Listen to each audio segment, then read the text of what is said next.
Hello everyone, welcome back to the channel. So if you are new to this channel, hello, my name is Muskan Agrawal and me along with my team teaches you all the subjects from class 9 to 12th. So हमने SST तो बहुत कर लिया है, class 9th के लिए भी, class 10th के लिए भी. तो अब हम लोग इंग्लिश से शुरुआत करते हैं और 9 10th को थोड़ा सा छोड़ के हम बढ़ेंगे 11 12th की तरफ. और इंग्लिश का पहला चैप्टर है क्लास 11th का. आपके क्लास 11th में इस बार 2 बुक है, हर बार ही रहती है, which is the main course book and the supplementary one. So we are starting off with the main course book which is Hornbill, and Hornbill का पहला चैप्टर है आपका बहुत ही प्यारा सा छोटा सा खूबसूरत सा चैप्टर है, The Portrait of a Lady. अब इसको लिखा है खुशवंत सिंह ने, जो कि इसके ऑथर हैं. वो पेशे से एक लॉयर भी थे और एक इंडियन ऑथर भी थे. तो the portrait of a lady describe करती है. अब आपको लग रहा होगा लेडी खुशवंत सिंह ने अपनी किसी माशूका के लिए लिखा होगा, कुछ लिखा होगा, तो ऐसा नहीं है. खुशवंत सिंह ने ये जो पूरी कहानी है अपनी ग्रैंड मदर के बारे में बताते हुए लिखी है और एक डिस्क्राइब किया है रिलेशनशिप को अपना और अपनी ग्रैंड मदर का, कि उनका और उनकी ग्रैंड मदर के बीच क्या रिलेशनशिप था, क्या अच्छा था, क्या बुरा था, और कैसे समय एक इंसान को एक इंसान से दूर कर देता है और कैसे डेथ भी एक दूसरे से अपार्ट कर देती है. तो हम इसका लाइन टू लाइन एक्सप्लेनेशन करेंगे, क्योंकि आपके क्लास 8 तक तो आपको खाली टेक्स्ट बुक के पीछे के क्वेश्चंस आते थे, बट आई होप आपने 10th बोर्ड देख के समझ लिया होगा कि आपको अभी हु सेड टू हुम या फिर reference to context, error, omission, इस टाइप के क्वेश्चंस भी आएंगे. तो हम लोग लाइन टू लाइन आराम से एक्सप्लेनेशन देखेंगे इसका. So I am getting ready with it. Get ready with your books too and I will make sure that you understand this chapter in a very simple and easy way. My grandmother, like everybody's grandmother, was an old woman. अब यहाँ पे खुशवंत सिंह कहते हैं कि मेरी grandmother बाकी grandmothers की तरह ही एक ओल्ड वुमेन थी. She had been old and wrinkle for 20 years and I had known her. मतलब कि वो ओल्ड ही रही है, कि मैं बचपन से जब उन्हें देखता आ रहा हूँ वो ओल्ड ही रही हैं. मतलब उनके फेस में तब भी रिंकल्स थे और अब भी रिंकल्स हैं.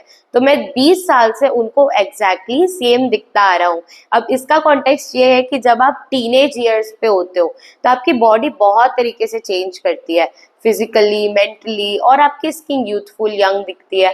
फिर एक समय ऐसा आता है ना 50-60 की एज में कि आप सेम दिखने लगते हो, कांस्टेंट, कि भाई 10 साल तक आदमी सेम दिख रहा है. आप अगर आज 20 years के हो, 30 years में आप सेम नहीं दिखोगे, बट एक एज ऐसी आती है कि आदमी वो कांस्टेंट दिखता है, कि उससे ज्यादा वो ओल्ड नहीं हो सकता. तो उनके फेस में, उनकी ग्रैंड मदर के फेस में बहुत ही ज्यादा रिंकल्स आ चुके थे और वो 20 years से, जब से उन्हें जानते हैं तब से वो वैसी की वैसी थी. People said that she had once been a young and pretty and even had a husband, but that was hard to believe.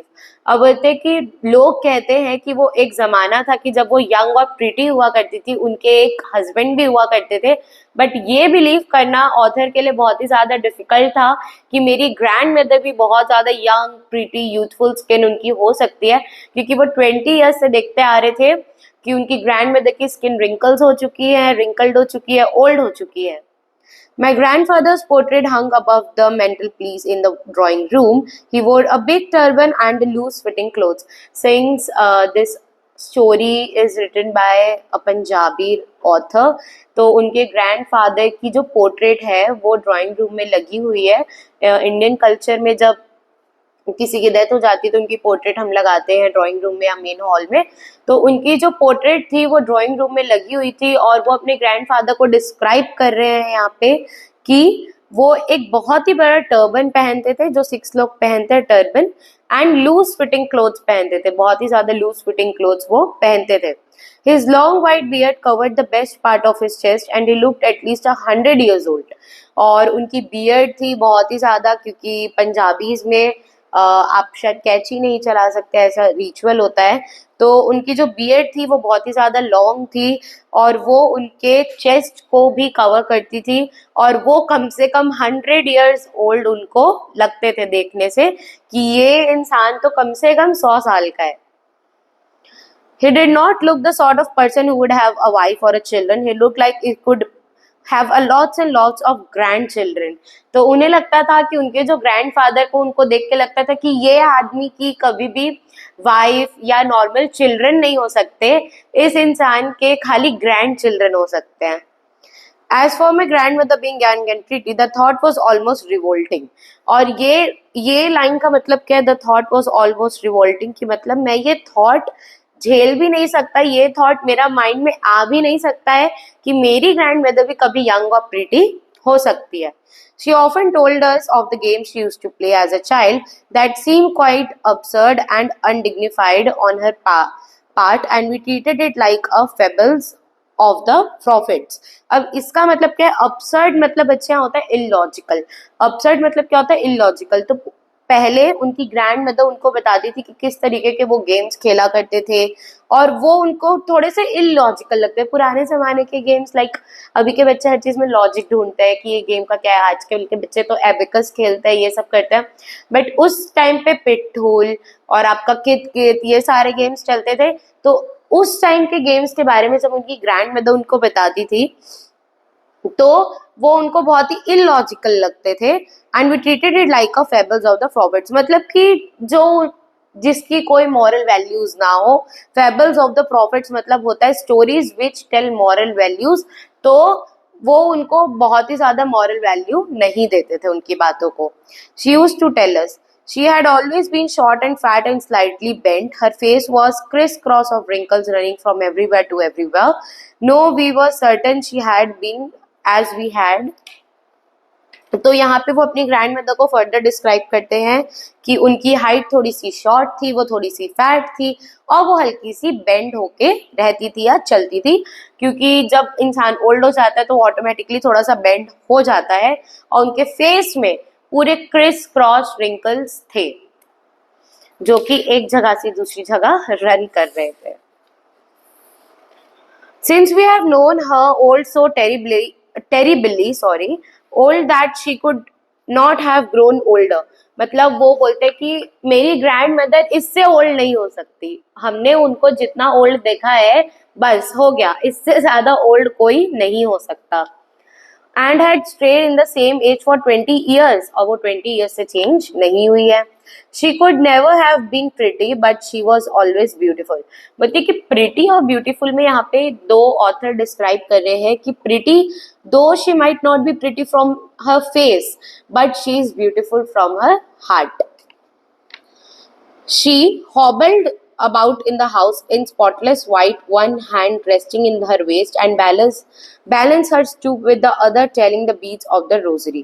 यहाँ पे hobbles मतलब होता है to walk with difficulty. वो पूरे हाउस में बेंड होके एक हाथ कमर पे रख के माला जपते हुए. होता क्या है जब आप किसी भी प्रीस्ट को देखोगे या कभी कभार घर में मम्मी दादी लोग भी माला जपते रहते हैं. तुलसी माला 108 बार जो जपना होता है नाम, तो वो माला लेके वो घूमते रहती थी पूरे घर में बेंड होके, और उनका एक हाथ कमर पे सपोर्ट देता था उनको, यानी कि कमर पे उनका एक हाथ रेस्ट करता था.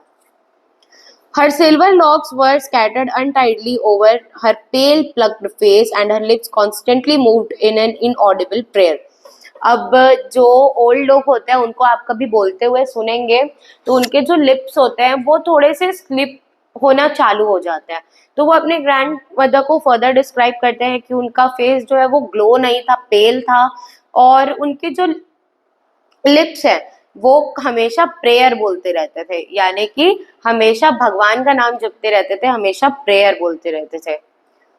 Yes, she was beautiful. She was like the winter landscape in the mountains, and expands to the pure white serenity, breathing peace and contentment. अब ये और फर्दर डिस्क्राइब करते हैं कि मैंने उनके फेस को तो डिस्क्राइब कर दिया, बट वो नेचर वाइज, उनके हार्ट वाइज वो बहुत ही ज्यादा ब्यूटीफुल थी. और वो उनको विंटर में जैसे माउंटेन्स ब्यूटीफुल दिखते हैं तो वैसे ही अपनी ग्रैंड मदर को डिस्क्राइब करते हैं यहाँ पे ऑथर की मेरी ग्रैंड मदर भी बहुत ही ज्यादा ब्यूटीफुल थी माउंटेन्स की ही तरह, कि जैसे माउंटेन्स विंटर में ब्यूटीफुल होते हैं मेरी ग्रैंड मदर भी सेम वैसी ब्यूटीफुल थी. An expense of pure white serenity, इसका मतलब होता है काम एंड पीसफुल, यानी कि मेरी ग्रैंड मदर भी बहुत ही ज्यादा काम और पीसफुल थी. My grandmother and I were good friends. My parents left me with her when they wanted to live in the city, but we were constantly together. बोलता है यहाँ पे ऑथर बोलते हैं कि ग्रैंड मदर और ऑथर बहुत ही ज्यादा अच्छे दोस्त थे, क्योंकि उनके जो पेरेंट्स है वो सिटी में रहते थे काम के सिलसिले में, वहीं जो ऑथर है वो अपनी ग्रैंड मदर के साथ विलेज में रहते थे. She used to wake me up in the morning and get me ready for school. She said her morning prayer in a monotonous sing song while she bathed and dressed me in hope that I would listen and get to know it by heart.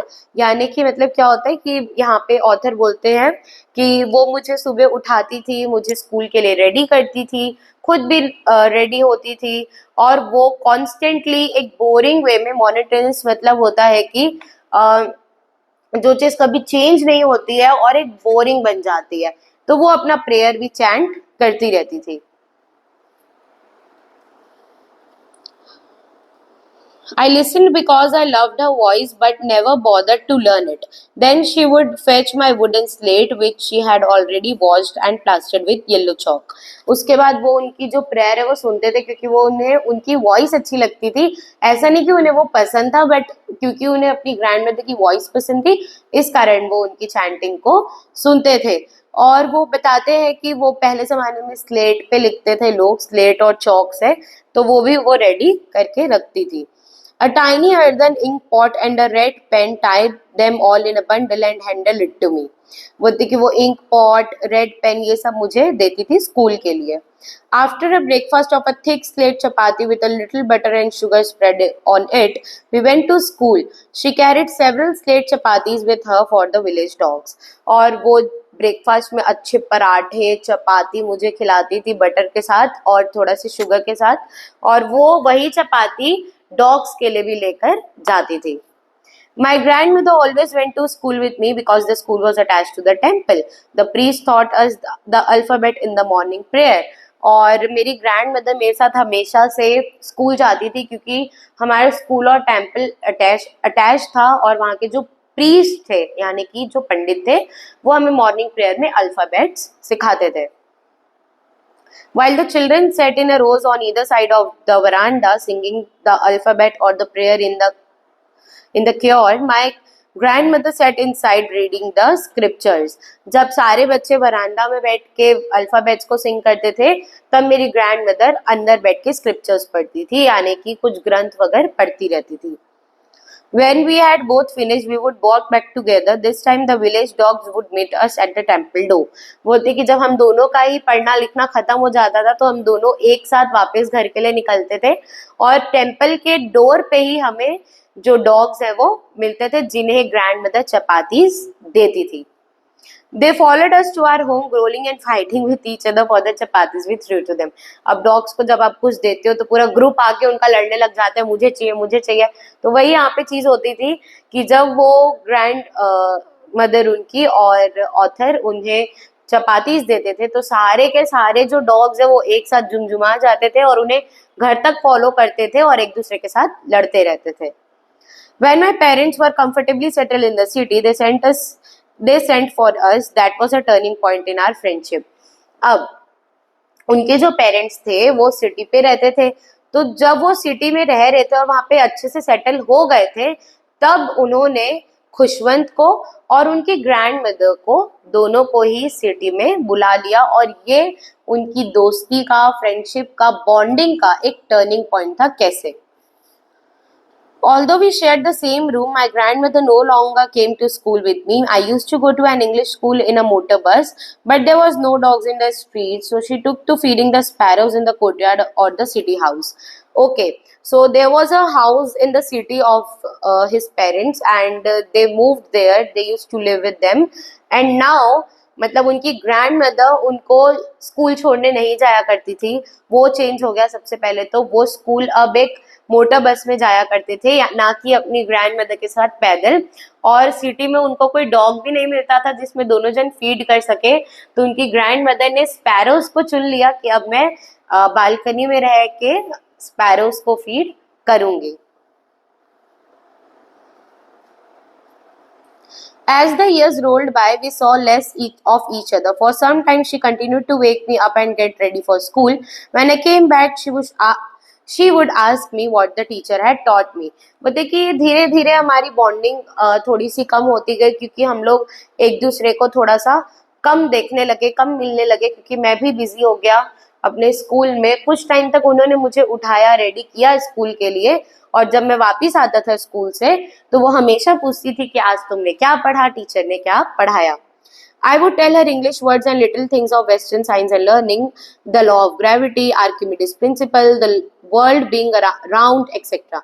उसने अब पहले जो author थे वो एक temple school में जाते थे, तो वहाँ पे उन्हें मोस्टली रिलीजियस नॉलेज या फिर अल्फाबेटिकल नॉलेज ये सब दी जाती थी, पोएम्स की नॉलेज. बट नाउ जब वो इंग्लिश मीडियम स्कूल में जा रहे हैं तो उन्हें बहुत तरीके की साइंस और इंग्लिश की नॉलेज मिल रही है, आर्किमिडीज प्रिंसिपल के बारे में, ग्रेविटी के बारे में और बाकी सब चीज़ों के बारे में. तो वो आके अपनी दादी को बताते थे, तो उनकी दादी बहुत ही ज़्यादा शॉक्ड होती थी. This made her unhappy. She could not help me with my lessons. She did not believe in the things they taught me at English school, and was distressed that there was no teaching about God and scriptures. वो क्यों sad हो जाती थी? क्योंकि ये सब के बारे में उनकी ग्रैंड मदर को नॉलेज नहीं थी और वो उन्हें लेसन्स में हेल्प नहीं कर सकती थी. और सेम वो बहुत ही ज्यादा अनहैप्पी थी कि ये किस तरीके का स्कूल है, किस तरीके का इंग्लिश स्कूल है, यहाँ पे तो ना भगवान के बारे में पढ़ाया जाता है, ना ग्रंथों के बारे में पढ़ाया जाता है. तो उनके हिसाब से वो चीज गलत थी. One day I announced that we were being given a music lesson. She was very disturbed to her associations. It was the monopoly of harlots and beggars and not meant for the gentlefolk. She said nothing but her silence meant disapproval. She rarely talked to me after that. अब उन्होंने एक दिन बताया कि हमारे school में music भी सिखाया जाता है. अब ये चीज उन्हें बहुत ही ज्यादा डिस्ट्रेस कर चुकी थी, बहुत ही ज्यादा अनहैप्पी कर चुकी थी कि भाई गाना गाना बेगर्स का काम होता है, फोक्स वाले लोग का काम होता है, आप क्यों गाना गाओगे, आपको क्यों गाना गाना सिखाया जा रहा है. तो ये सब मेरे ग्रैंड मदर ने शो नहीं किया, बट उनके फेस पे विजिबल था that she was unhappy. When I went up to the university, I was given a room of my own. The common link of friendship was snapped. जब वो university में गया, उनको खुद का रूम मिल गया ऑथर को, तो अब वो अपनी ग्रैंड मदर के साथ सोते भी नहीं थे, और ये एक उनकी फ्रेंडशिप में एक और टर्निंग पॉइंट था. My grandmother accepted her seclusion and resignation. इसका मतलब होता है उन्होंने अपनी लोनलीनेस एक्सेप्ट कर ली बिना किसी कंप्लेन के. She rarely left her spinning wheel to talk to anyone. From sunrise to sunset, she sat by her wheel spinning and reciting prayers. वो बहुत ही ज़्यादा कम बात करने लगी थी लोगों से. उन्होंने अपनी लोनलीनेस एक्सेप्ट कर ली थी विदाउट एनी कंप्लेन, और वो खाली व्हील चेयर पे बैठे बैठे, स्पिनिंग व्हील पे बैठे बैठे सनराइज से सनसेट तक खाली प्रेयर्स की चैंटिंग करती रहती थी. Only in her afternoon she relaxed for a while to feed the sparrows. बस एक आफ्टरनून एक ऐसा समय था कि वो अपनी स्पैरोज के साथ थोड़ा सा रिलैक्स होती थी, चिल करती थी. While she sat on the veranda breaking the bread into the little bits, hundred of her little birds collected round her, creating a veritable bedlam of chirrupings. अब इसका मतलब क्या होता है? चिरपिंग्स मतलब होता है जो स्पैरो साउंड में आती है, चिच चिच चिच करके जो स्पैरोज की जो साउंड होती है. तो वो जब वो वरांडा में बैठती थी, ब्रेड के टुकड़े करती थी, तो स्पैरोज आके सब उनके पास झूम जाते थे आवाज करके कि भाई मुझे खाना है, मुझे खाना है करके. Some came and perched on her legs, other on her shoulder, and even sat on her head. कुछ स्पैरोज आके उनके शोल्डर में बैठ जाते थे, कुछ लेग्स में बैठ जाते थे, और कुछ कुछ तो सर में ही बैठ जाते थे. She smiled but never shooed them away. It used to be the happiest half an hour day for her. वो भले ही वो कभी भी उन्हें भगाती नहीं थी, वो उन्हें कभी भी शू नहीं करती थी, और वो उनके डे के सबसे ज्यादा खुशनुमा आधे घंटे होते थे. When I decided to go abroad for further studies, I was sure my grandmother would be upset. I would be away for 5 years, and at her age, one could never tell, but my grandmother could. She was not even a sentimental. She came to leave me at the railway station, but did not talk to me or show me any emotion. अब जो author है उनका समय आ गया था abroad जाके पढ़ाई करने का, और वो भी 5 साल के लिए. And author was sure that his grand mother would be upset, कि वो नाराज होंगी, अपसेट होंगी, बट उनकी ग्रैंड मदर उन्हें बहुत ही अच्छे से सी ऑफ करने आई स्टेशन पे। इवन उन्होंने कोई भी इमोशन शो नहीं किए अपने कि वो कितनी अपसेट है। Her lips moved in prayer. Again, her lips were moving in prayer. Her mind was lost in prayer. Her fingers were busy telling the beads of the rosary. उनका mind भी prayer में था, वो बोल भी रही थी और वो अगेन वो चैंटिंग कर रही थी। Silently, she kissed my forehead, and when I left, I cherished the most imprint as perhaps the last sign of physical contact between us. Okay, तो अब इतनी ओल्ड जब उनकी ग्रैंड मदर हो चुकी थी तो खुशवंत सिंह को लगा कि मे भी जब वो रिटर्न होंगे तो उनकी ग्रैंड मदर नहीं रहेगी और ये उनका एक लास्ट फिजिकल टच हो सकता है। तो उनकी ग्रैंड मदर ने उनके फोरहेड पे किस किया और उन्हें गुड बाय किया। खुशवंत को यही लग रहा था कि वो ये उनका लास्ट इंटरैक्शन हो सकता है physically. But that was not so. After 5 years, I came back home and was met by her at the station. Okay, so अब जब खुशवंत आए थे 5 साल बाद तो ऐसा नहीं हुआ कुछ भी, वो अगेन अपनी ग्रैंड मदर से मिले स्टेशन पे, वो उन्हें आई थी लेने। She did not look a day older. She had no time for words while she clasped me in her arms and could hear her reciting her prayers. और वो एक भी दिन और अलग नहीं दिख रही थी, वो जैसा उन्हें 5 साल पहले छोड़ के गए थे वो अभी भी वैसी ही दिख रही थी। और वो अगेन वो खुशवंत को देख के अपने आर्म्स में उन्हें भर लेती है और खुशवंत सुन सकते हैं कि वो अभी भी अपना प्रेयर्स रिसाइट कर रही है। Even on the first day of my arrival, her happiest movements were her sparrows, and whom she fed longer with a frivolous rebukes. यानी कि वो फर्स्ट डे पे ही वो स्पैरोज अभी भी थे उनके। इसका फ्रिवलस रिब्यूक्स मतलब होता है केयर फ्री मैनर। ओके, तो वो अभी भी स्पैरोज को अब ज्यादा समय तक खिलाती रहती थी केयर फ्री मैनर में। In the evening a change came over. She did not pray. She collected the women of a neighbourhood, got an old drum and started to sing. एक दिन एक ऐसा चेंज आया कि वो प्रे नहीं की, यानी कि वो जो प्रेयर्स रिसाइट करती थी उनकी ग्रैंड मदर वो उन्होंने नहीं किया। उन्होंने आसपास की नेबरहुड की विमेन को कलेक्ट किया और वो जोर जोर से ओल्ड ड्रम बजाकर गाने लगी। For several hours she thumbed the sagging skin and depleted drum. और बहुत घंटों तक उन्होंने ड्रम बजाया और वो गाना गाने लगी। And sang of the homecoming of warriors, और वो एज अ homecoming song गा रही थी। We had to persuade her to stop to avoid the outstraining. That was the first time since I had known her that she did not pray. और वो एक पहला ऐसा दिन था कि मतलब मैं जब से उन्हें जानता हूँ वो कंटिन्यूसली खुशवंत और उनकी फैमिली उन्हें स्टॉप करना चाह रहे थे क्योंकि वो बहुत ही ज्यादा एग्जॉस्टिंग था उनके लिए कि वो एक ओल्ड वुमेन थी और ऐसे ड्रम प्ले करना गाना वो उनके लिए बहुत ही ज्यादा एग्जॉस्टिंग हो सकता था। तो वो कंटिन्यू उन्हें स्टॉप करने की कोशिश कर रहे थे। बट यहाँ पे खुशवंत सिंह कहते हैं कि ये पहली बार ऐसा दिन आया है हमारी लाइफ में कि हमने जब से इन्हें जाना है पहला दिन है कि इन्होंने प्रे नहीं किया है और ये गाना गा रही है। The next morning she was taken ill. It was a mild fever and the doctor told us that it would go. But my grandmother thought differently. She told us that her end was near. Next morning वो obviously इतना drum बजाने की वजह से बीमार पड़ गई थी तो डॉक्टर ने कहा कि एक छोटा सा फीवर है चला जाएगा। बट उनकी ग्रैंड मदर को पता था that my and is near और उन्होंने अपनी फैमिली को भी बताया कि you know my and is near. She said that since only a few hours before the close of her last chapter of her life she had omitted to pray. और last chapter में ही उनकी life में उन्होंने praying छोड़ी। She was not going to waste any more time talking to us. We protested but she ignored our protest. और वो again उन्होंने मिनट वेस्ट नहीं किया हमसे बात करने के लिए। हमने बोला भी कि दादी मम्मी की अगर ये आपका आखिरी समय है तो प्लीज हमसे बात करिए, बट उन्होंने रिफ्यूज कर दिया। She lay peacefully in the bed praying and telling her beads.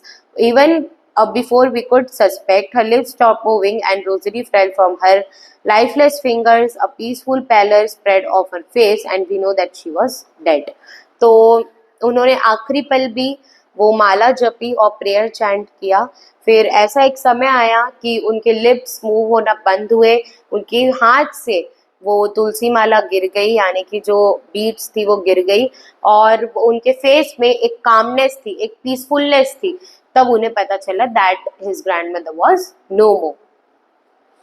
We lifted her off the bed and, in a customary, laid her on the ground and covered her with a red shroud. After a few hours of the morning, we left her alone to make arrangements for a funeral. In the evening, we went to her room with a crude stretcher to take her to the cremated. The sun was setting and it was and had lit her room and the veranda with a blaze of golden light. अब जो rituals होते हैं funeral के, उन्हें उतारा गया, उन्हें जमीन पे लेटाया गया, और जब सन सेट हो रहा था उनका जो रूम है वो पूरा लिट हो चुका था, यानी कि उनका जो रूम है वो गोल्डन आवर की लाइट में लाइट अप हो चुका था। We stopped halfway to the courtyard, over all the veranda in her room, light up where she lay dead and stiff wrapped in a red shroud. Thousands of sparrows sat scattered on the floor and was no chirruping. और उन्हें जब floor पे रखा गया एक कपड़े लपेट के, तब उनकी जो स्पैरोज थी, हंड्रेड्स ऑफ स्पैरोज, वो आके जमीन पे बैठ गई और वो खाली उन्हें देख रही थी। वो जो साउंड चिरपिंग्स, उनकी जो साउंड होती थी ची ची ची ची ची ची वाली, वो भी वो नहीं कर रही थी। We felt sorry for the birds and my mother fed some bread for them.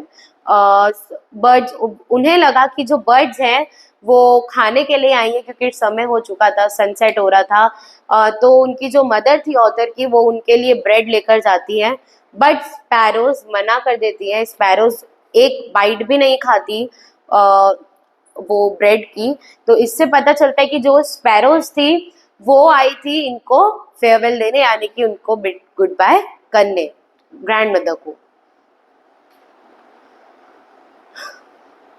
The sparrows took no notice of the bread. When we carried my grandmother crops off, they flew away quietly. Next morning, the sweeper swept all the breadcrumbs into the dustbin. और क्या बोलते हैं, जब उन्हें next morning वो उन्होंने bread को refuse कर दिया, फिर जब नेक्स्ट मॉर्निंग ऑथर लेके गए अपनी ग्रैंडमदर को, तो स्पैरोज भी क्वाइटली उड़ गई और वापस कभी नहीं आई, और वो ब्रेड क्रम्स डस्टबिन में चले गए। So this was your chapter number 1. I hope you have understand it very very nicely, and this was line to line explanation. और मिलते हैं अगली वीडियो में। Thank you.